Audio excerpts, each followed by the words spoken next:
Happy birthday Alia, I wish you many many returns of the day. 22 মে আলিয়ার জন্মদিন।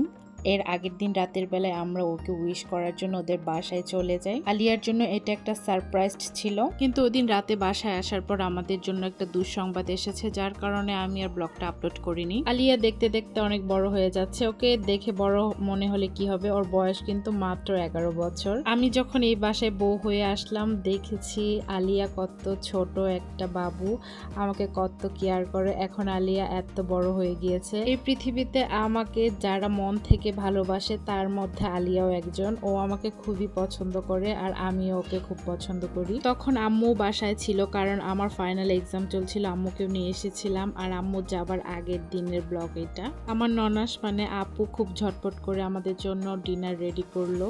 আলিয়া কিন্তু আমার ননাসের মেয়ে, আমার ভাগ্নি। আমার মেয়েটা ওর নানুকে অনেক ভালোবাসে, নানু বলতে একদমই পাগল। মাঝে মাঝে আমাকেও না হলেও ওর হবে, কিন্তু নানু থাকলে ওর নানুকেই লাগবে। আমাদের বাসায় এখন এত বাচ্চা কাচ্চা হয়ে গিয়েছে আলহামদুলিল্লাহ। শুধু বাচ্চা না, বড়দেরও বার্থডে সেলিব্রেশন দেখা যায়, প্রতি মাসেই কারো না কারো বার্থডে থাকে। আর আজকে এই পর্যন্তই। আমাদের গেট টুগেদারের ব্লগটা কেমন লাগলো সেটা অবশ্যই জানাবেন কমেন্ট বক্সে। আল্লাহ হাফেজ।